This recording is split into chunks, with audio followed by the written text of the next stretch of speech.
All right, now, so what I'm going to hand you out is the last assignment. Portfolio Bootstrap and or Portfolio HTML, CSS, JS. And there's a front and there's a back. They're basically the same page except the front has a few more instructions. And it says, for this last assignment, you've got your choice. You can either take your original portfolio and bootstrap it, or if you say, well, that's too much work and I hate bootstrap, whatever, okay? Otherwise, I just want you to modify what you have. If you've already bootstrapped your portfolio, I want it as at least 3 different pages. I don't want it as one big page. Well, I don't like that. I don't care if you don't like that. That's just what I've decided to do, all right?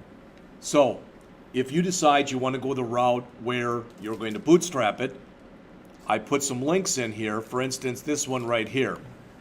This is from startbootstrap.com/template category/portfolios. And you'll notice if you look in here, they've got a bunch of different templates. There's about 10 or so. And this isn't the only one, but this is an example. So if you had this as an example, when you look at these pictures, this picture, for example, could be your C#. This picture right here could be your HTML, your JavaScript, your CSS, your Bootstrap, etc. All right, if you wanted to do that. So of course, you would change it. You wouldn't be using these pictures, but you get the idea. So you can use that as a starting point if you want to do that. If you don't want to do that, you can go out to Google or go out to YouTube and find a video series. I watched this one. It's not bad. It's got 9 parts in it where this guy literally builds a portfolio website using Bootstrap from scratch. He's got a pleasant enough voice. He definitely knows what he's doing, a lot more than I do. Over to HTML5boilerplate.com. His name is something Simmons, I don't remember what. But it's not bad. So there's 9 lessons, and I think one of them is 20 minutes long. Most of them are 5 to 10 minutes long. Okay, so you probably could watch the whole thing in about an hour if you want to do that. All right, you can go out to here. If you don't want to do that, he's got actually a series you can buy. This is free because it's on YouTube, but he's got his own series for $9 where he goes into it in more depth and breadth of coverage. I don't expect you to pay for anything, but if you want to, you could do that. You can also go out to a site like bootstrapzero.com/templates. And they've got some templates out here. All right, so there's a lot of different ways that you can do this if you want to go that route and bootstrap it. Now, what I'm going to mention now, this is the same regardless of whether you bootstrap or you use what you have. At a minimum, I want 3 pages. The home page. Notice what it says, because this is part of your grade. It should have a simple headshot of you. All right? I'm not going to bring up anybody's, but I remember Brady's on his. Near the top of his page, he's got a little picture. It's about this big, and it's a headshot. That's all I want. I don't want any chronicle of your life. I don't want a picture of you in action, so to speak. Nothing like that. All right? And anything else on the page that you deem appropriate for a home page. It should be professional. Part of your grade on this is how professional it is. All right? All right, second, you should have an About Me page. All right, the home page should be index.html. The About page should be about.html. There you can link to your resume. You can have your resume in Word format. You can have it in PDF format. You can have it in both. You can have it, some of you use other formats, Google Docs or whatever. You can do that. And you should also link there to your work samples. Like I said, the C# executables, your HTML and CSS assignments, your JavaScript assignments, your Bootstrap assignments. If you don't want to put it in the About page, you can link to another page from there, however you want to do it. The About page, many of you, when you turn me in your copies of your resume, and you can link to that on your About page too. I probably didn't even put that on there, but I should have. All right, yeah, I did say it. You can link to your resume. But many of you on your resume, you had a skills section. where, for instance, you might have listed in there HTML5, CSS3, JavaScript, jQuery, etc. You can put that on your About page. It's your chance to put something in there where you're doing a little sell job on yourself, so to speak. All right? And again, at a minimum, if you're going to go the 3-page route, you should also have a contact page. Now, many of you, when you did your contact page last time, you didn't have any kind of form in there really whatsoever. You had your name and you had a phone number and you had your email address or something like that. I don't want that. That's not a contact page. All right, and I put a couple things in here. For instance, if you're going to go do it through Bootstrap, there's a thing called bootsnip.com. These are all examples of contact pages. All right, so you can use one of those. You can pick out one that you like and use that. You can also, as you know, you can go out to getbootstrap.com. Don't need the caps. So you can go out to getbootstrap.com, and I don't remember which one of these it is. I'll try components. And of course I'm wrong. Was it under CSS? I don't remember. Forms. So if you look here, they've got some examples of different kinds of forms.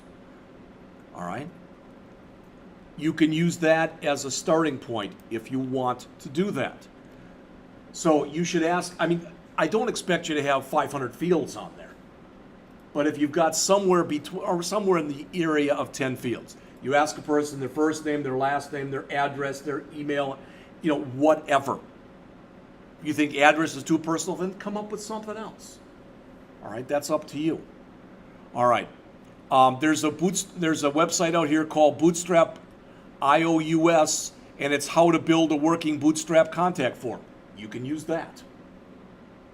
And you'll notice that as far as your points, 30 pages for the index page, or 30 points rather for the index page, 30 points for the about, 30 points for the contact. That's 90 or 60% of your grade. All right? 15 points for setting it up in ranking. What I want is you, regardless of whether you bootstrap it or you don't bootstrap it, I want you to have a folder that's called Portfolio. Under that folder, you should have, if you're going to have a JavaScript folder, you have JS in there. If you're going to have CSS, you're going to have CSS folder in there, etc. And you'll have all of your HTML files. What I want is for a prospective employer to be able to go iwt.rankin.edu/alhassan/portfolio. And boom, what comes up? A means portfolio. Does that make sense? That's what I want. That's worth 15 points.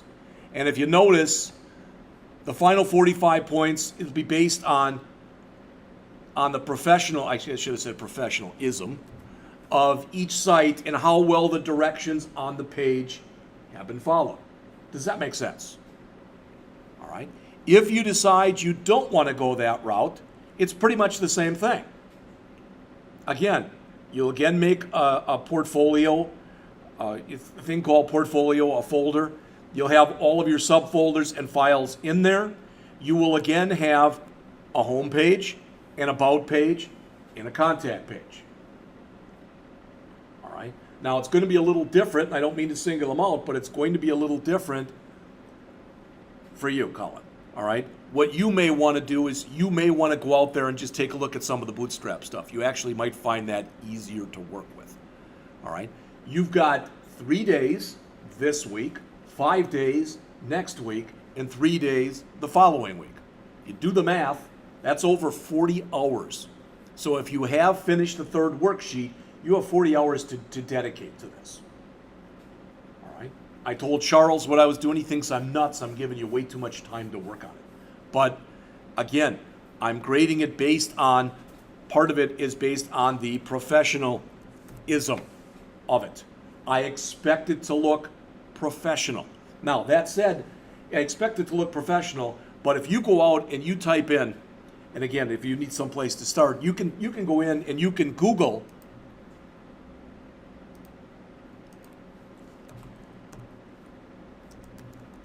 electronic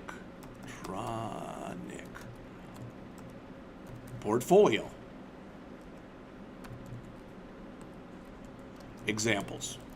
And there are sites out there that will just, literally will give you things. Now, there's Auburn University. So this is somebody who maybe has been studying for 4 years for some of this. All right, and we'll just grab your Maggie Culling Veterinary Medicine. Do I expect it to look like this? All right. No, I expect it to look like yours. But what I'm saying is if you're struggling or looking for examples, you can go out here. And there are literally thousands of sites that you can use as examples. I don't want you to, I would sure feel bad if somebody turned theirs in and it looked like this. So let's say it looked like this, except that was a means picture there. That would be a little bit suspect. All right? But you know what I'm asking for. All right? At least hopefully by now you know what I'm asking for. So again, it's going to be the same thing as far as the home page. This is exactly the same as what I said before. The About Me page and the contact page. And again, if you decide to go this route, I found this online. It's a little longer article, but it's from tootsplus.com.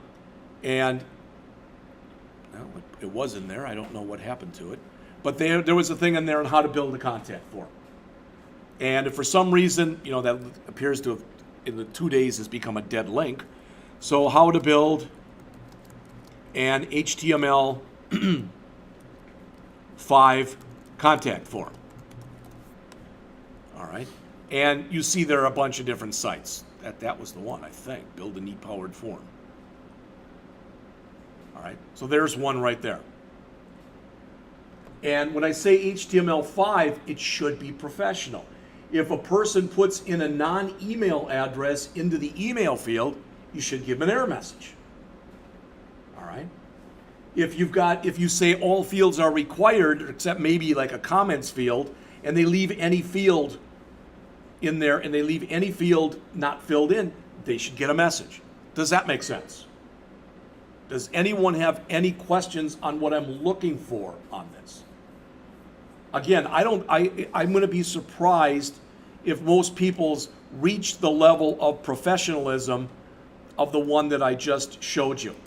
I'm not saying you can't do it, but again, I don't have any idea with some of these people how much time they put into, like this one right here that I mentioned.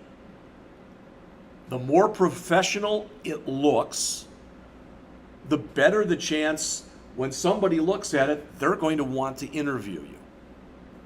All right? We're going to keep working on this, so come fall, at this time in fall, when we're a week or two away from finishing the semester, now I'm going to say, now go back and add your ASP.NET projects. Then in spring, I'm going to say, go back now and add your links to your Java programs. And by that time, believe it or not, you'll have created an app. All right? And you can link to that. I don't know of a better way for you to get hired. And I will tell you, I've been doing a lot of reading on this in the last few days. Some of the stuff you read, you got to take with a grain of salt because you don't know. People spout statistics, and to me, sometimes when people spout statistics, it's like Trump spouting statistics. All right. Some of the stuff he says, yeah, that makes sense. Other stuff he says, I think he pulled it right out of his butt. All right.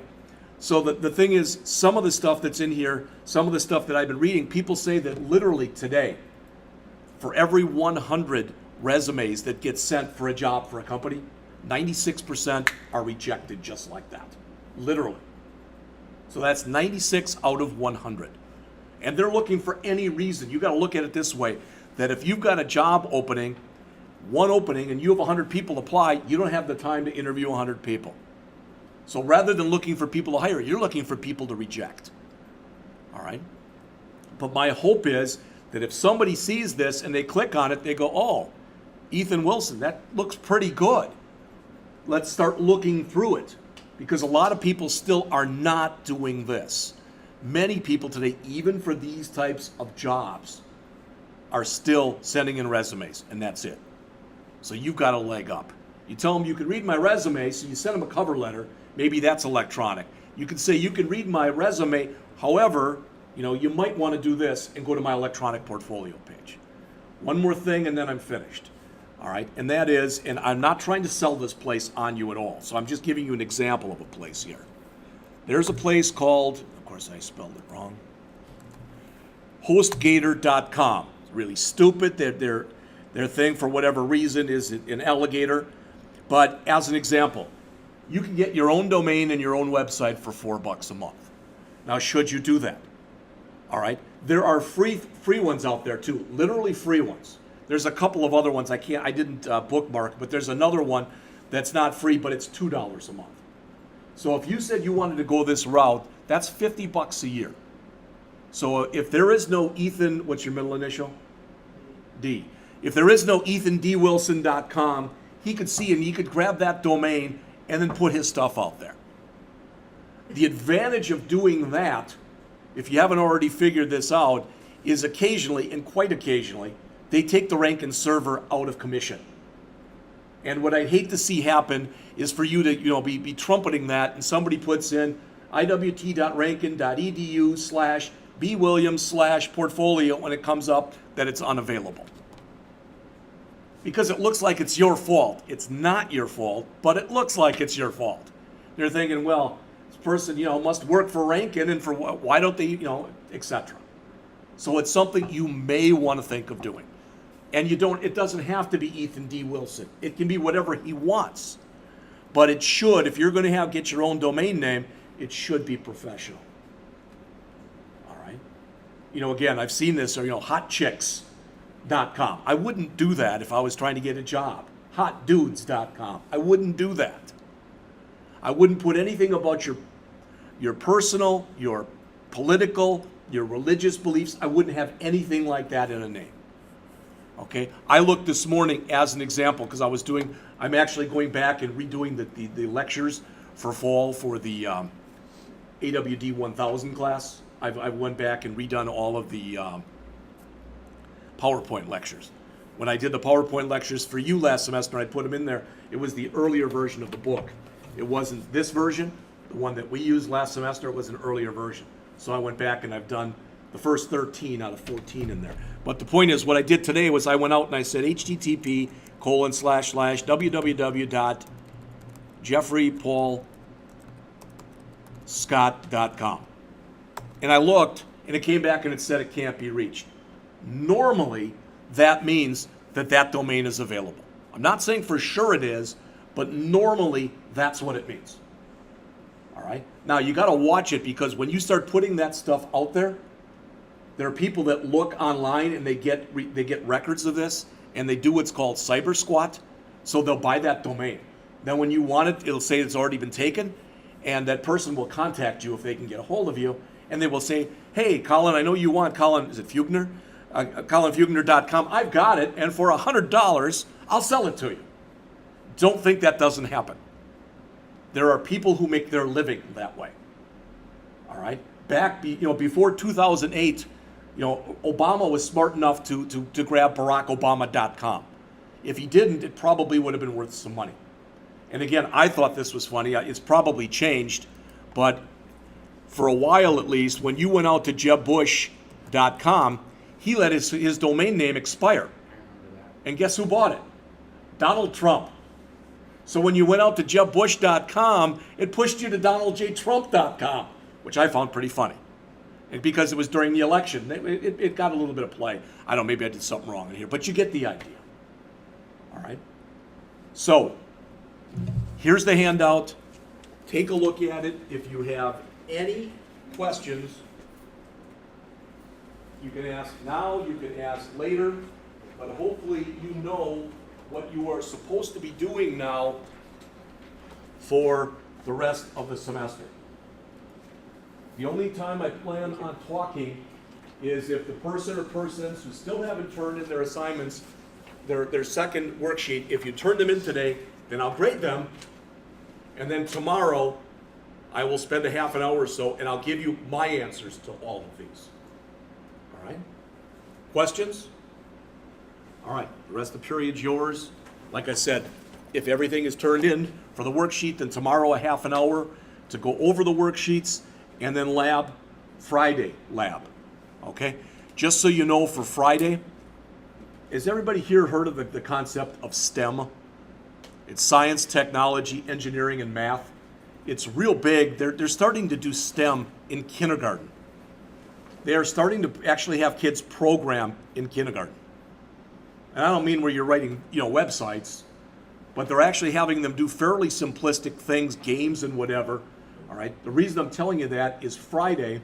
I don't know if it's open to students or not, but Friday in the other building from 7:30 till 9:30, there is a conference on STEM where all of the local grade school and junior high school, and I think some high school teachers are going to be over there. Yeah, I've been asked to come over there and sit in on it. So if anyone has any questions on what we're offering in the program here. The reason I'm telling you that is that means from 7:30 till 9:30, I won't be in here. And then after that, they're going to encourage people, if they want to come in and tour our labs and talk to the students. I don't know if any of them are going to do that or not. All I'm telling you is I won't be physically here from 7:30 till 9:30. I'll have the machine here, and I'll be here, but I'll be in the other building. Does that make sense? All right. The rest of the period then is yours. Look at that. I said it would take 5 minutes, and it took 21.